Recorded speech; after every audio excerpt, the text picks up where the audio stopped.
Greetings virtual wanderers, Aeon's here. This time, I finally got to live the dream so many of us had ever since we were kids, walking through the gates of Hogwarts. Imagine wandering through Hogwarts long before Harry Potter ever got his letter. Well, that's exactly what Hogwarts Legacy lets you do. Even if you're not a Potterhead, this fresh take within the wizarding universe lets you explore your magical fantasies the way you want them. But how does it fare as an open world game? Well, that's what we're about to find out.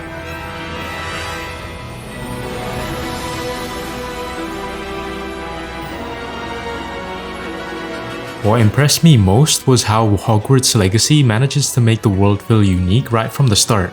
The whole wizard theme is implemented in every corner of the game, from magical beasts to the way the game lets you become a full-fledged wizard.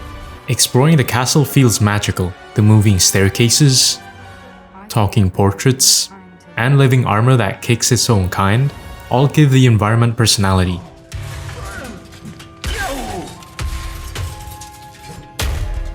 And as you walk around the castle, NPCs actually follow their own little routines, which makes the space feel alive. Even though most of them aren't really interactable, they still go about their day, adding to the sense that the castle's got a life of its own. Now outside of the castle, the game opens up into a massive world, and it's gorgeous. The landscapes, the shifting weather, the way the music changes as you move between areas, it all fits perfectly within the wizarding theme. The settlements feel alive, with shopkeepers chatting and villagers going about their day. But once you head into the wilderness, it's a different story. The scenery is beautiful, but you'll notice how empty it feels. There's wildlife and enemies, sure, but not enough human touch to break the silence, if you know what I mean. It's one of the few times the immersion slips. Traversal though is excellent. Flying across the world on a broom or magical beast feels smooth and freeing. The map is seamless, so you can move from castle grounds to mountain peaks without loading screens breaking the flow. There are invisible barriers here and there, usually natural ones like cliffs or impassable ridges, but overall it's one of the more cohesive open worlds out there. And if you want to skip the footwork, fast travel is always there through the menu.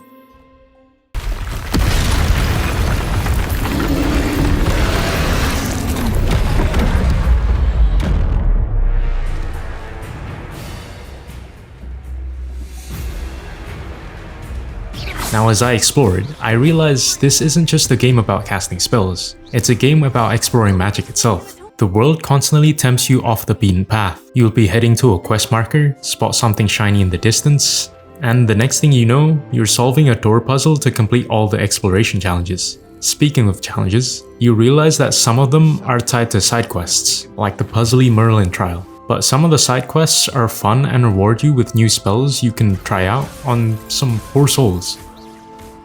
Just like anything in life though, not everything is created equal. Some feel like generic quests that give you random loot. And for the perfectionists out there, there are 1,428 collectibles if you want to dive into that rabbit hole. Speaking of distractions, the crafting systems caught me off guard, in the best way though. Herbology, potion brewing, and beast taming sound like the standard RPG fluff. But here they're strangely relaxing. I found myself spending a bit too much time feeding the tameable beasts in the vivarium. When you step through the portal to this so-called vivarium, the scenery opens up to a peaceful outdoor space where your beasts live. There's just something satisfying about caring for creatures that react to you, and it adds a calm, personal side to the experience. It's kind of funny. I came to fight dark wizards, but ended up redecorating my room of requirement instead. This room of requirement really deserves a mention though. It's more than just a gimmick, it's your own private base that kind of just grows along with you. And God forbid we let a game cook, cause even in the late game, this so-called room still gives more and more room to decorate along with the space for your magical beasts.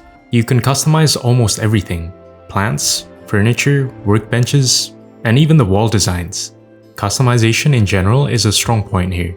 Character creation gives you plenty of freedom, and I like that outfits and gear weren't just cosmetic. They actually had stats attached to them, so they influence your playstyle. I spent a lot of time mixing robes, scarves, and gloves until my character looked like a wandering scholar who might also steal your broom, so you can be sure you'll always be looking dope in the cutscenes.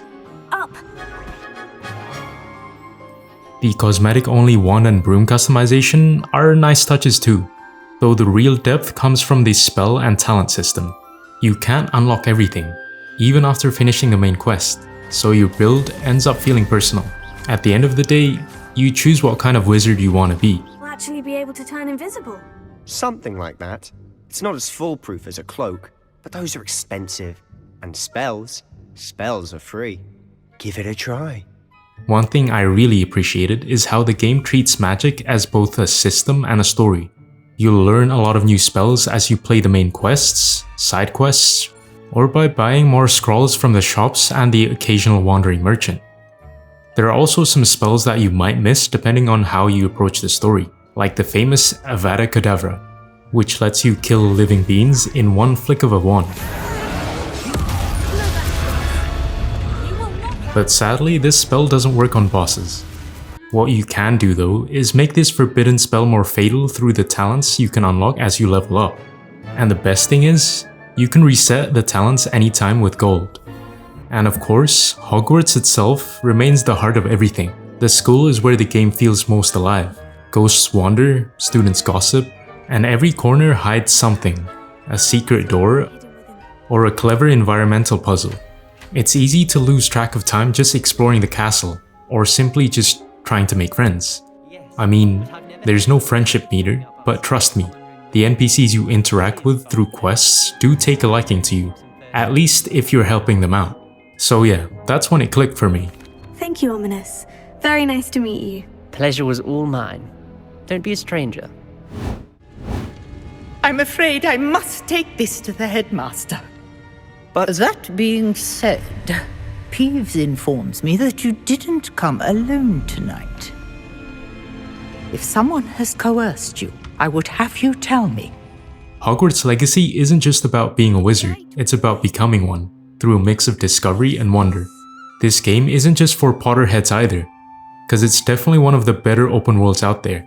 There are a lot of side activities to dive into, like exploration challenges, varied side quests, which all depend on the house you get. Well, I'm glad someone figured it out. There's even a broomstick race, which I guess can feel like a Quidditch match. Either way, all of these play a role in keeping you busy. I'll look after you. Now when it comes to downtime, there is just about something for everyone to make their playthrough their own. Whether it's the character or living space, customization is definitely one of the game's strongest points. That brings us to the beauty of this game. It lets you live in a world where everything screams, "This is where wizards live." And have you seen any game where you can use a wand like a third-person shooter? Now that is unique. Not to mention, it's also satisfying to try out all the spells and perks you can get, especially when different houses and choices in the game lead to different outcomes, like different NPC encounters in the story, which gives the game a replayability factor. Where it drops off slightly is the world feeling lived in within towns, topped with NPC behavior that's believable, but empty outside of them. Which also becomes noticeable when the world itself is massive and fully explorable, even if dungeons put you through a loading screen. In the end, you're still left with an endless sense of freedom. We'll leave that to professional Quidditch players, like the Toyohashi Tengu. Not a fan, I take it? Now, Overall, I gotta give it to Warner Bros for this one. They definitely did more than a solid job, getting an A tier from us.